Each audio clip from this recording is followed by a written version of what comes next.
교회가 군대를 묘사하고 있습니다. 교회는 그 특성상 교회는 군대와 비슷합니다. 그래서 예루살렘은 딸 군대로 그렇게 불리고 있습니다. 예루살렘이 성내에 큰 병력을 소유했던 그런 군사도시였던 것처럼 지상교회도 전투적 특성을 가지고 있다는 사실을 우리에게 알려줍니다. 우리는 육신의 싸움이 아니라 영과 육에 대한 그런 싸움입니다. 그래서 신실한 자들의 이 땅에서 생활은 곧 뭐냐? 전쟁이라는 겁니다. 신실한 하나님의 백성들이 이 땅에 살아가기 위해서는 전쟁과 같은 삶을 살아가지 않으면 안 된다는 것을 우리에게 가르쳐 줍니다. 그래서 그들 모두가 진리를 위해서 용감히 싸워야 할 군사들입니다. 우리는 군사입니다. 그래서 이제 선한 싸움을 싸우라는 그런 명령을 성경에서 우리에게 하고 있습니다. 그 싸움은 영적이고 또 피할 수가 없습니다. 개인적이고 또 개인적으로 그 싸움을, 선한 싸움을 싸워가야 됩니다. 아무도 대신 싸워줄 수가 없고 우리는 우리의 믿음을 주신 하나님을 위해서 우리는 그 믿음을 소유하면서 그 믿음으로 선한 싸움 싸워가야 할 것입니다. 그리고 교회는 대단히 위험한 입장에 처해 있습니다. 1절에서 그들이 우리를 에워쌌다고 그렇게 말합니다. 갈대아 군대가 강제로 침입하기 위해서 성벽을 둘러쌌을 때 예루살렘의 위험한 그런 상황은 단지 하나님의 교회의 위태로움을 예표하는 그림자에 지나지 않습니다. 교회는 지금 영혼을 거스르는 그런 잘못과 그리고 악한 열정과 정욕의 강력한 군대에 우리는 포위되어 있습니다. 또한 교회는 원수들에게 모욕을 당하고 있습니다. 1절에서 보면 막대기로 이스라엘 재판자의 뺨을 치리로다 라고 했습니다. 그러니까 기독교의 원수들이 이 시대보다 더 무리한 적이 지금 있느냐 하는 것입니다. 지금 여러분 주위에 종교들이 많이 있죠. 이슬람이라고 하는 이 종교는 아주 강력하게 온 세계에 그냥 어느 곳에든지 지금 점령하고 있습니다. 그리고 기독교를 아주 박해를 하고 있습니다. 1절에 보면 너는 뭐라고요? 때를 지어다. 때를 모을지어다. 교회는 활동을 개시하기 위한 그런 모임입니다. 여기서 예루살렘 사람들은 하늘로부터 군대를 정렬시키고 전쟁 준비를 하라는 그런 명령을 받고 있습니다. 때를 모을지어다. 전쟁 준비를 하라는 것입니다. 모아가지고. 왜냐하면 원수들이 지금 성 밖에 지금 우리의 삶에서 세상에 나가면 여러분들도 여러분들의 원수들과 싸워야 됩니다. 선한 싸움 싸워야 됩니다.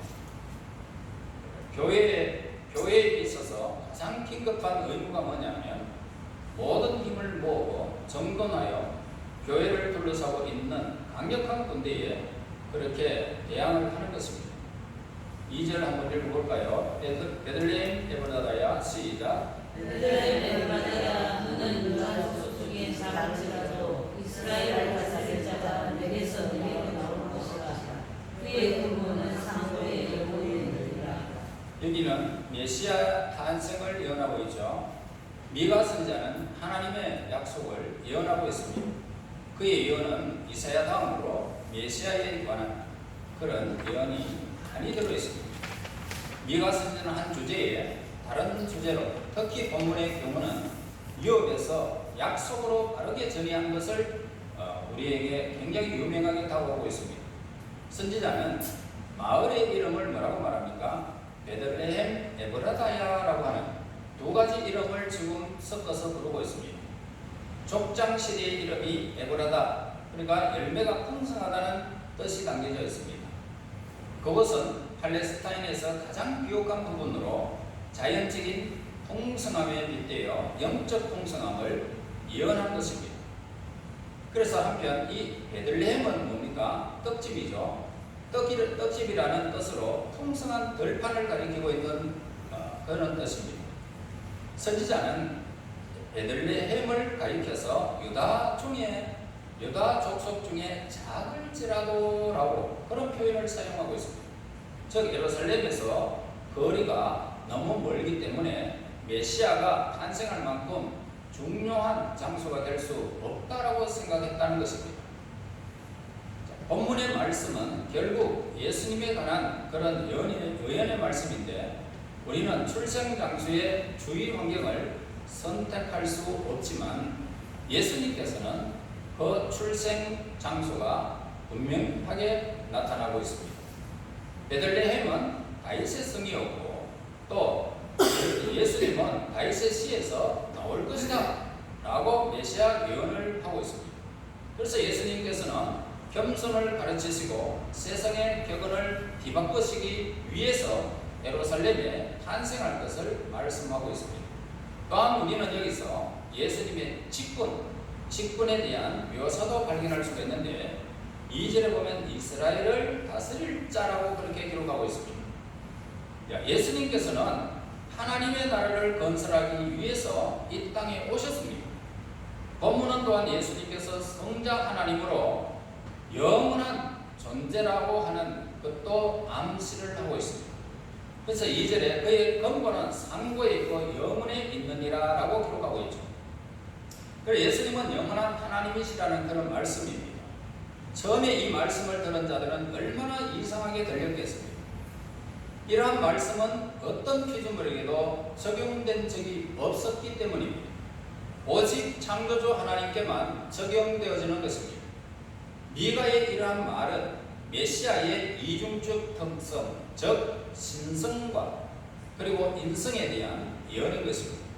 4절 보겠습니다. 그가 여호와의 능력과 그의 하나님 여호와의 이름에 위엄을 의지하고 서서 목축하니 그들이 거주할 것이라. 이제 그가 창대하여 땅끝까지 미치리라. 자, 능력 있는 목자가 서 있다라는 표현으로 나타나고 있습니다. 그러니까 이것은 바로 굉장한 위엄을 뜻하고 있습니다. 그리스도는 왕궁의 목자로서 이러한 위엄을 갖고 계신 분이십니다. 그리고 관찰하고 있음을 뜻하고 있죠. 섰다는 것은 관찰하고 있다 이 말입니다. 서 있으면 사방이 어떻게 해요? 모두 둘러볼 수가 있잖아요. 뿐만 아니라 주의 집중을 뜻하기도 하는 것입니다. 그분의 눈은 항상 어디에 머물고 있습니까? 양떼의 눈을 떼지 못하고 있습니다. 그래서 시편 121편 4절에서 이스라엘을 지키는 자는 졸지도 아니하시고 주무시지도 아니하시느니라. 자, 능력 있는 목자는 양떼에게 깊은 관심을 가지고 있는 것입니다. 양떼를 먹이십니다. 여기서 먹이다는 단어는 꼭 먹이를 주는 것에 국한하지 않습니다. 이것은 목자의 모든 의무에 적용하고 있는 그런 말씀입니다. 목자의 직무는 뭡니까? 목자의 직무는 쉬지 않고 양떼를 보살피는 것이고 쉴 수 있는 곳으로 인도해 주는 것입니다. 실만한 물가로도 인도해 주습니다. 하나님의 지친 자녀는 쉬어야 하고 또 지혜로우신 우리 목자 예수님께서는 쉴 수 있는 시간과 장소를 목자 되신 예수님이 우리에게 마련해 주시는 것입니다. 지혜로우신 우리 목자 예수님께서는 쉴 수 있는 시간과 장소를 언제나 양떼에게 제공해 주시는 분이십니다. 또한 양떼를 인도하시는 분이시죠. 그래서 동양의 목자는 양떼 앞에서 걸어가면서 양떼를 쭉 그렇게 인도해 갑니다.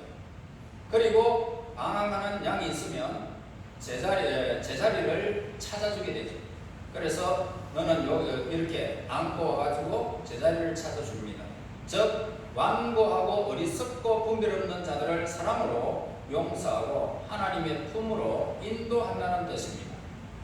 자, 4절에서 여호와의 능력이라고 기록하고 있죠. 자, 이것은 빌려온 힘을 뜻하는 것이 아니라 여호와의 능력은 하나님의 것입니다. 그래서 지상 교회가 당하는 어려움과 위험 혹은 성과 악의 갈등을 끊이지 않는 영혼의 시험을 하나님의 능력 안에서가 아니면 우리는 이길 수가 없습니다. 4절에 보면 하나님 여호와의 이름의 위엄을 의지하고, 자, 이것은 힘과 결합된 위엄을 말하고 있습니다. 위엄. 자, 예수님께서는 자신을 낮추실 때조차도 얼마나 위엄이 있었습니까? 또한 위엄은 겸손과 결합된 위엄이 있습니다. 예수님은 위엄과 온유를 겸비하고 계셨습니다. 그러나 예수님께서는 적에 대해서는 어떻게 했습니까? 굉장히 엄하게 다스렸죠. 예수님께서는 양떼를 해치는 적들에게는 서리발 같은 그런 위엄을 나타내셨습니다. 예. 자, 5절에 보겠습니다. 이 사람은 시작. 이 사람은 방황에 들으자 아수르 사람이 우리 땅에 들어와서 우리 본을 밟을 때에는 우리가 일본 목자와 여덟 문화를 일으켜 그를 치리라. 자, 우리는 우리의 구주의 사역을 선포하는 그런 말씀입니다. 자, 예수님은 우리의 평강이 될 것입니다. 바벨론과 아수르가 거룩한 땅을 침범하게 되었죠. 그리고 이 두 나라는 성격이 굉장히 좀 달랐습니다. 전자 바벨론은 이방 국가였고 후자 아수르는 우상 숭배의 나라였습니다. 전자는 모든 종교적인 숭배를 멸하려 했고 후자는 자신의 신을 숭배하도록 그렇게 강요를 했던 것입니다. 자, 이 두 나라는 지금까지 기독교와 맞서 싸우고 있는 두 가지 힘을 대표한다라고 그렇게 볼 수가 있습니다. 무신론자 지금 철학에서 이렇게 전자를 우리가 발견할 수가 있고요. 철학은 종교를 멸시하는 겁니다. 종교를 파괴시키려고 하고 자기들의 주장대로 그렇게 따라오기를 원하고 있습니다. 신은 없다 이렇게 말하죠. 철학들은. 자, 로마의 미신 속에서 보좌를 보게 되는 것입니다. 자, 이렇게 따라오라. 우리가 신이 이렇게 있으니까 이렇게 따라오라. 그러면서 그렇게 로마의 미신을 보좌로 보게 되는 것입니다. 그래서 이 위험에서 제시하는 방법이 뭘까? 이 사람은 예수님을 가리키고 그분은 우리의 평강이십니다. 그래서 예수님을 믿는 신앙만이 무신론자를 성공적으로 물리칠 수 있는 것입니다.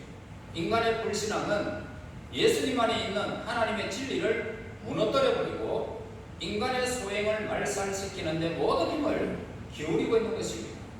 어떤 때는 외적이고 공개적이고 조직적으로 그렇게 다가올 때도 있습니다.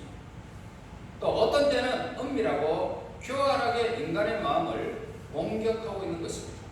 이러한 모든 적대감 속에서도 우리 예수님의 강림이 되면 이렇게 불신 세력, 공격의 세력, 조직적으로 우리에게 개입한다 할지라도 우리의 능력자 예수 그리스도의 목자 되신 우리 예수님은 우리에게 임하실 때에 어떤 일이 벌어진다 할지라도 평강의 하나님으로 우리에게 임한다는 사실을 오늘 5절에서 우리에게 가르쳐 주는 것입니다.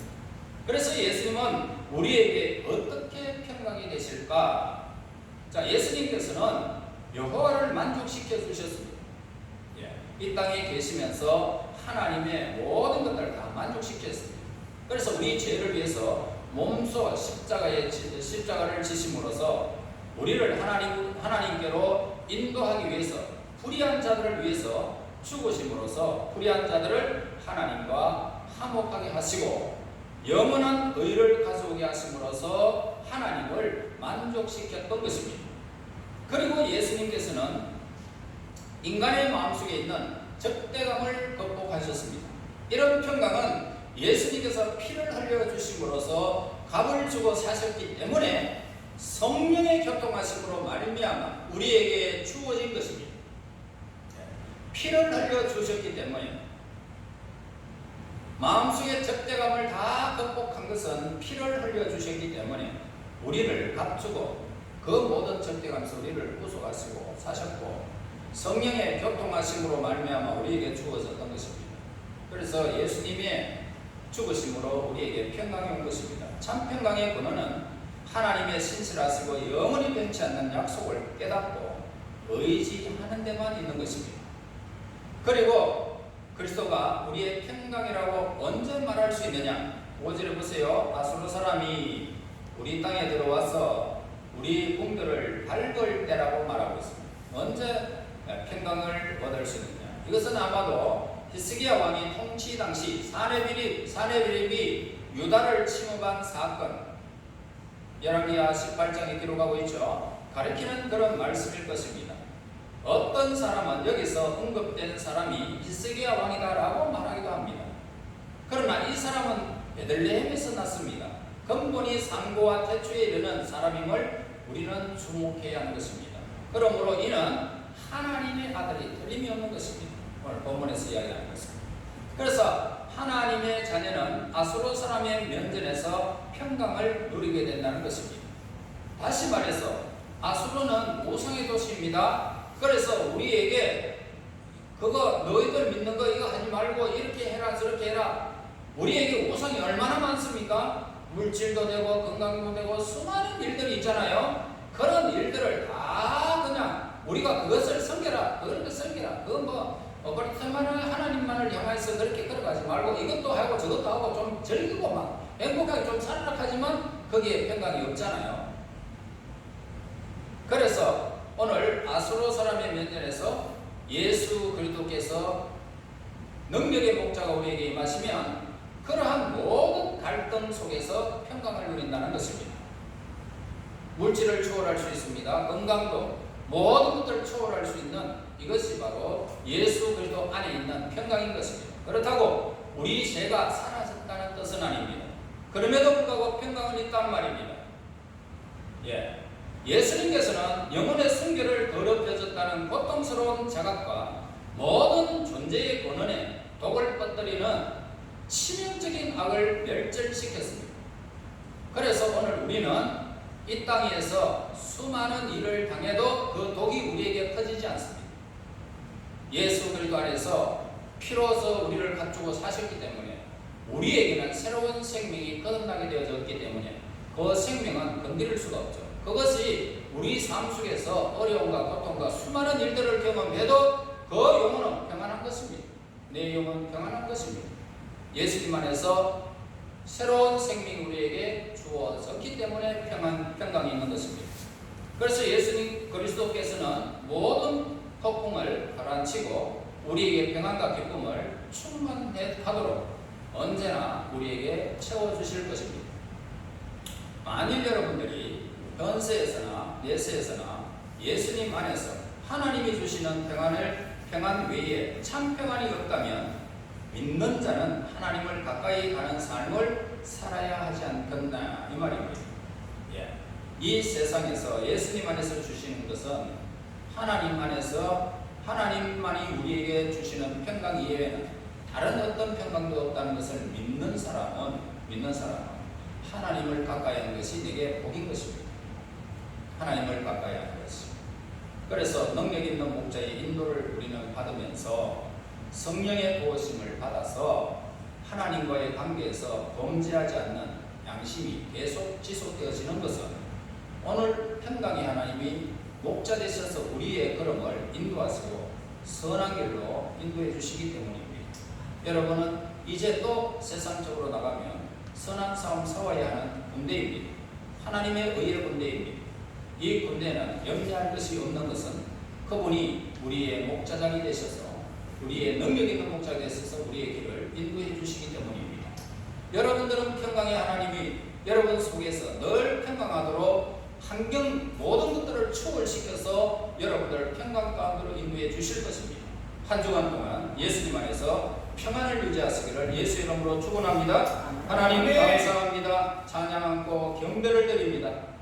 평강의 목자 되신 능력의 목자여 우리에게 오셔서 우리의 험한 세상 살아가는 날 동안 예수 그리스도 안에서 평강을 누릴 수 있도록 인도하여 주시기를 원합니다. 선한 길 의의 길 걸어가게 하여 주시고 목자장을 바라보며 하나님을 가까이 할 수 있는 믿음의 성도들이 될 수 있도록 인도하여 주시고 선한 싸움 한 주간 동안 싸워서 달려갈 길 다 마친 후에 멸류관을 바라보며 승리를 외쳤던 사도 바울 같은 승리감이 우리 하나님의 백성들에게 있도록 인도하여 주시옵소서. 예수님 이름으로 기도합나이다. 아멘. 383장입니다.